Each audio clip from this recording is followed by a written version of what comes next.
Good afternoon, everyone. Today, we were going to tackle about the Biodiversity Chapter 9, STS Science, Technology, and Society prepared by Group 6. Learning outcomes 1. Determine the interrelatedness of society, the environment, and health. 2. Explain the process of genetic engineering. And 3. Discuss the ethics, implications, and potential future impacts of GMOs.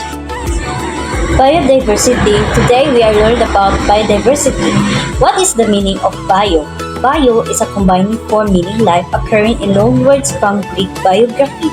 Diversity is the state of being diverse, variety. And the meaning of the two combinations of bio and diversity is all the different kinds of life you'll find in one area. So as we see, biodiversity is all about the marine, land form, and all the life form living in this world, in our universe. So, biodiversity is from the different kinds of all the natures giving by the blessings from above that we see in one area to another from different locations, areas, and regions that we will see about all the animals and us, and we will form a combined coexistence surrounding by us.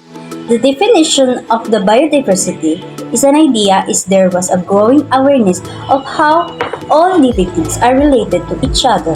Science sought for the common characteristics, a unifying element such as water, fire, air, and earth, and all nature's many phenomena such as mammals, amphibians, reptiles. Abs is the meaning of birds, vertebra is the meaning of fish, and invertebrates is the meaning of insects. So, taxonomy. So, in the taxonomy is what we use from our pharmacy students that we use the taxonomy as the plants. So, in the definition, a system devised by Swedish scientist Carl Linnaeus when naturalists began to classify organisms in the natural world using this recognition. Is the hierarchical system of classifying and naming organisms is the plants. The one in the many, there is rich biodiversity. One of the basic laws of the living is that of self-preservation. An organism will sacrifice all it has to ensure its survival. So taxonomy is the one in the many of the plant that we use in the pharmacy students to clinically research by their pharmaceutical therapeutics, the taxonomy, chemical, the toxicity, and other things that we use in today in modern technology. So, however, with a limited amount of resources, how do the many living organisms of a diverse region survive? The answer lies here in the article found in the Google. I will read this article from the Google that we found on the research. 2010 United Nations UN International Year of Biodiversity. The International Year of Biodiversity was held in 2010 to raise the awareness of the importance of biodiversity worldwide. So, in the background, biological diversity, also known as biodiversity, is the term given to the variety of life on Earth and the natural patterns it forms. This diversity is often misunderstood in terms of the variety of plants, animals, and microorganisms. About 1.75 million species are identified, mostly small creatures such as insects. Some scientists believe that there are actually about 13 million species, so estimates range from 3 to 100 million. The loss of biodiversity threatens food supplies, opportunities for recreation and tourism, and source of wood, medicine, and energy. It also interferes with essential ecological function. On December 20, 2006, the UN General Assembly declared 2010 as the International Year of Biodiversity. It designated the Secretariat of the Convention on Biological Diversity as the event's focal point. The Assembly also invited the Secretariat to work with other UN bodies, environmental agreements, and organizations to bring greater international attention to the continued loss of biodiversity. The International Year of Biodiversity focuses on boosting awareness of biodiversity's importance by promoting actions to foster biodiversity worldwide. various patterns have committed to actively participate in or organizing activities and projects for this year-long event. So in this article, we understand that awareness of biodiversity is important for all animals who are already extinct today, which is the tapir, which everyone knows sometimes, or someone, or some people who doesn't know tapir. So we will show you what it's like in tapir. And this is the tapir that we are looking for the extinction as an example in the biodiversity. Biotechnology. The Biodiversity International has released a module titled Law and Policy of Relevance to the Management of Plant Genetic Sources by Bragnon et al. 2005, which aims to help professionals in managing, conserving, and using plant genetic resources for food and agriculture. The module in the article of definition in biotechnology is uses biological system, living organism, or derivatives thereof to make or modify products or processes for a specific use. Genetic engineering is a technique that allows genes and DNA to be transferred from one source to another. It leads to the production of living modified organism (LMOs) or genetically modified organism (GMOs). Modern biotechnology gives scientists molecular tools for obtaining a better understanding of the structure and function of genes living organisms. Modern biotechnology paves the way for new developments on food and agriculture. So in the improvements of modern biotechnology it aims to develop new precision tools and diagnostics, speed up breeding gains and efficiency, develop pest and disease-resistant crops, combat salinity, drought, and problems of agriculture, enhance the nutritional quality of food, increase crop varieties and choice, reduce inputs and production costs, increase profits. These are the article from Bragnon et al. 2005. Genetically modified organisms. Mere 2001, giving rise to what are the characteristics of an organism and its successors, can be modified today by modern technology. Based on evolutionary, the concept of survival of the fittest implies that living organisms have a natural spectrum of characteristics such as size, mass, or length. A GMO is a plant, animal, microorganism, or other organism whose genetic makeup has been modified using recombinant DNA methods, also called genetic splicing, gene modification, or transgenic technology. This process involves the transfer of genes are also known as transgenic organisms. Genetic engineering or genetic modification. It is the result of a laboratory process where genes from the DNA or one species are extracted and artificially inserted into genes of an unrelated plant or animal.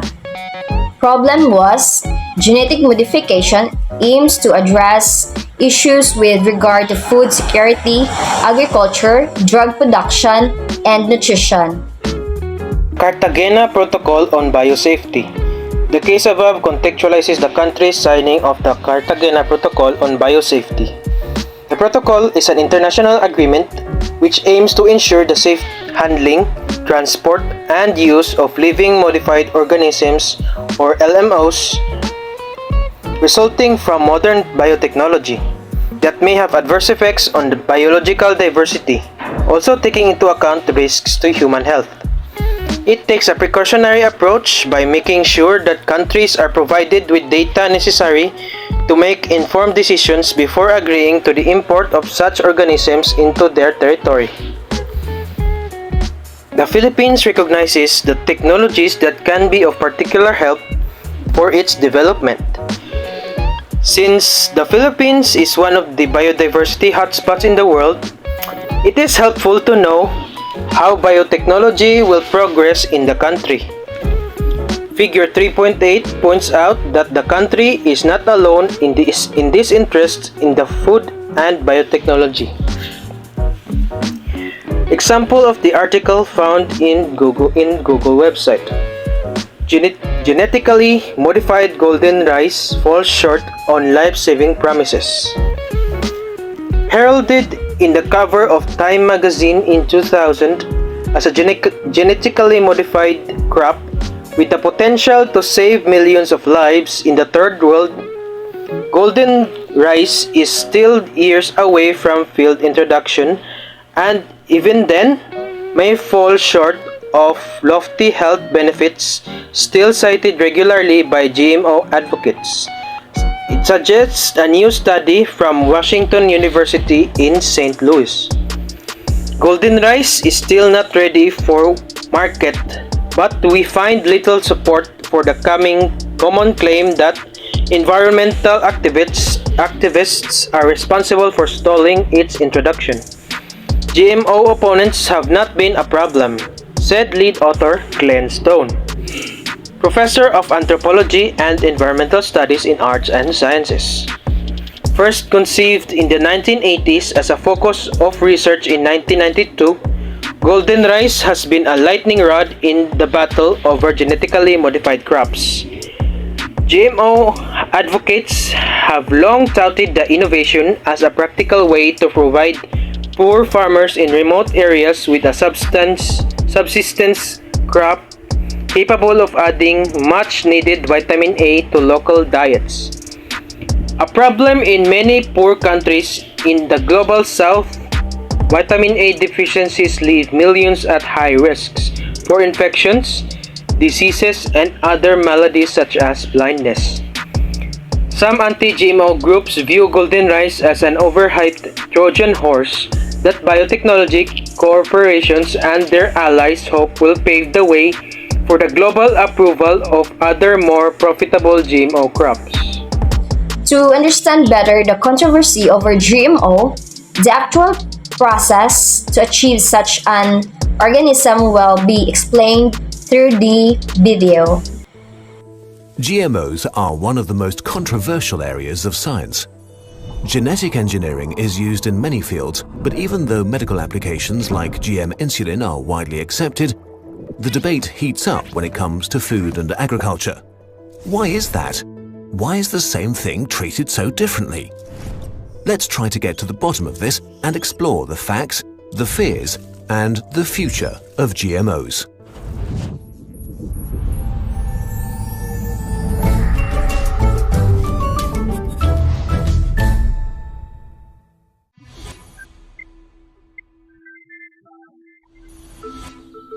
Humans have been genetically modifying plants and animals for thousands of years. Maybe a few of your crops had very good yields, maybe one of your wolves was especially loyal. So you did the smart thing and bred the plants and animals that had traits beneficial to you. Traits are just an expression of genes. So with each generation, those genes got more pronounced. After thousands of years, almost every single plant and animal around us is vastly different from its pre-domesticated state. If humans have been changing genes for millennia, what makes a so-called genetically modified organism, or GMO, different? Selective breeding is basically hoping for lucky hits. Genetic engineering eliminates this factor. We can choose the traits we want, make fruit grow bigger, immune to pests, and so on. So why are people concerned about them?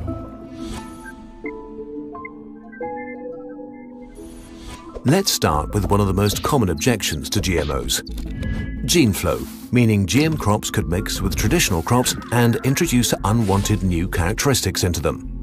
There is a method that might guarantee complete prevention, but is a big anti-GMO argument by itself: terminator seeds. The idea is that they could produce sterile plants, requiring farmers to buy new seeds every year. The very concept of this, however, caused a public outcry, stopping the technology being put to use. This brings us back to the unintentional spreading of engineered DNA. There have been cases of GMOs growing where they weren't planted and traces of modified genes found in foreign crops. But GM plants can't run wild entirely. Many crops pollinate themselves, and all crops have to be related to mingle. There are also cultural methods like buffer zones to keep unintentional crossing at a minimum. But if it's possible in principle that a GMO could unintentionally cross with a non-GMO, there's actually a more important question. Is food that comes from GM crops different to food from non-GM crops? This question has been a major concern from the very beginning. GM plants that are destined to be eaten are checked for possible dangers, and the results are evaluated by multiple agencies. After more than 30 years and thousands of studies, the science is in. Eating GMO plants is no more risky than their non-GMO equivalent. But don't just take our word for it. Sources for this and other claims are in the video description. But what about plants that have been engineered to be toxic? For example, BT crops. A gene borrowed from the bacterium Bacillus thuringiensis lets engineered plants produce a protein that destroys the digestive system of specific insect pests. The plant makes its own pesticide. Insects that eat it die. That sounds alarming. Pesticide sprays can be washed off, while the poison in BT crops is inside the plant. But actually, it's not a big deal. Poison is really just a question of different perspectives. What's harmless to one species might kill another. Coffee, for example, is a poison that kills insects but is harmless to us. Or take chocolate. It's dangerous for dogs, but a pleasure for humans. BT crops produce a protein that is tailored to the specific design of the digestive tract of certain insects. It's completely harmless for us. There's also the opposite approach. Plants that are engineered to be resistant to certain weed killers. This way, farmers can use them widely, killing the other plants competing for resources without harming the crop. Here we get to the dark underbelly of GMOs. For the pesticide industry, they are big business. Over 90% of all cash crops in the US are herbicide resistant, mostly to glyphosate. As a result, the use of glyphosate has increased greatly. That isn't only bad. Glyphosate is much less harmful to humans than many other herbicides. Still, this means farmers have a strong incentive to rely on this one method only, casting more balanced ways of managing weeds aside. That's one of the most fundamental problems with the GMO debate.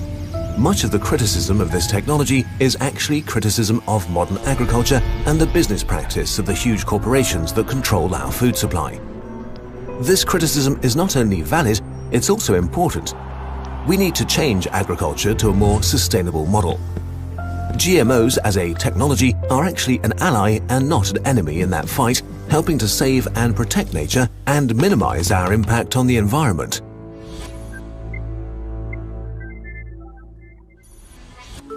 Let's look at some positive examples. Eggplant is an important crop in Bangladesh, but often whole harvests are destroyed by pests. Farmers had to rely heavily on pesticides. Not only was this very expensive, farmers also frequently got sick. The introduction of a new GM eggplant in 2013 stopped this. The same BT protein we talked about before, an effective killer of insects but harmless to humans, was engineered into them. This reduced insecticide use on eggplants by more than 80%. The health of farmers improved and their income rose dramatically. And sometimes, a GM approach is the only option. In the 1990s, the papaya industry in Hawaii was under attack from the ring spot virus, which threatened to wipe out Hawaiian papaya. The solution was a papaya genetically modified to be vaccinated against the virus. Without it, the state's papaya industry would have collapsed.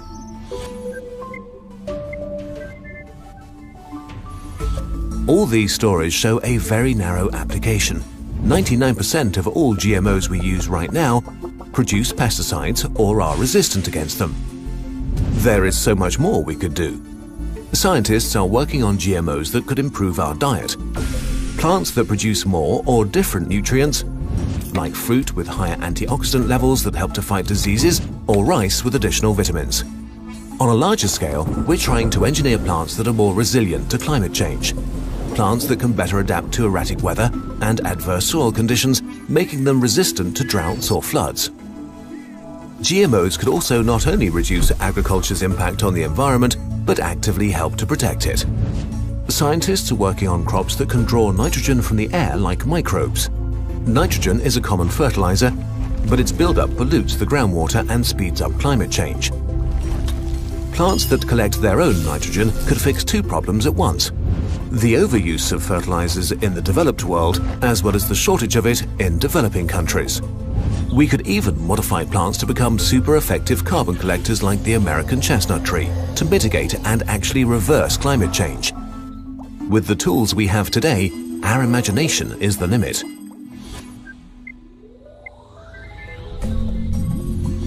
The world eats 11 million pounds of food every day. A UN estimate suggests we'll need 70% more by 2050. We could grow that food by clearing more and more forests to create fields and pastures and by using more pesticides. Or we find a way to do it on the land we've got right now with more effective methods like GM crops. Intensifying farming instead of expanding it means GMOs could become the new organic. In a nutshell, GMOs have the potential to not only drastically change agriculture, but to also dampen the effects of our own irresponsible behavior. GMOs could be our most powerful weapon to save our biosphere. This video took more than 600 hours to make, which would be impossible without viewer support on patreon.com. If you'd like to support carefully researched content made with love, it's really very helpful, and you can get your own bird as a reward. If you want to learn more about genetic modification, we have more videos explaining the opportunities and risks of the technology and how it could impact our future. The milk I'm about to drink is the world's cleanest milk. It has no lactose, no cholesterol, and it doesn't even come from an animal. This is the world's first milk that is made without a cow. And these guys made it. Sorry, cut the video. I need to tell you something. You are not subscribed to NAS Daily YouTube channel. That's why you need to subscribe. Before the end of the year 2022, we want to get to 10 million followers. And please, please, please subscribe so we hit our goal and reach many, many more people. The next video is going to be even better, so please subscribe. Thank you so much. Back to the video. Hi, my name is Aviv. And my name is Ori. And we found a way to fix milk. Yes, turns out milk needs fixing because traditional cow milk is not as good as it looks on TV. It's working! Keep drinking! Because 1. Milk is not healthy. Milk from cows is full of lactose, which is the thing that makes you go. And 65% of humans cannot tolerate lactose. It is also filled with cholesterol and saturated fats. 2. Milk is not sustainable. For every 1 liter of cow milk, 1,000 liters of water are wasted. Dairy production is a leading contributor to greenhouse gas emissions. It uses lots of water and produces a lot of waste. And 3, milk comes from animals. And animals need a lot of space and money and water and energy to give us milk. And in animal factories, milk production means animal abuse. That's why we need to come up with a different kind of milk. One that is sustainable, affordable, and ethical. So Aviv and Ori gave up their jobs to take the biggest risk of their life. Make something that we drank for thousands of years better. After extensive research, they found a way to do it. First, they copied the genes from a cow on how to make milk and then transformed it into a microbe. So now you don't need a cow to make milk, just the microbe. And using fermentation, this microbe can make milk proteins. And from these proteins, they created milk. It looks exactly the same and tastes exactly the same as the one you get from a cow, except this new milk is much healthier and no cows harmed in the process. Tell me which one is real and which one is fake. Tastes like milk, okay. It tastes exactly the same. This milk is so good, it can make a cow jealous and grateful. This process is called microbial fermentation. we ported the whole mechanism of producing milk into a single cell microbe. So we don't need the rest of the cow, and we surely don't need to spend resources in the process of creating a 900 kilograms animal. With this process, you just need 10% of the water, 1% of the land, and 0% of the cows to create real milk. I'm not sure how to say it, but this is a big deal. Yes, this is a big deal. For the first time in human history, we can make better, healthier, and more sustainable food. Essentially, we can make everything we love about dairy products without the downsides. So imagine this. Very soon, you can go to the supermarket and the entire dairy section will be a lot healthier and a lot more sustainable. All the cheese, yogurt, and milk will taste just as great and cost just as much without any factory farming. I just don't understand why this is so revolutionary. Like, don't we already have almond milk and cashew milk? This is not almond milk. Almond milk tastes different and you cannot make cheese from it. You cannot make yogurt from these cashew or almond milk. The promise of this one is to be chemically the same. It's the same molecules that come from a cow are now coming from a lab.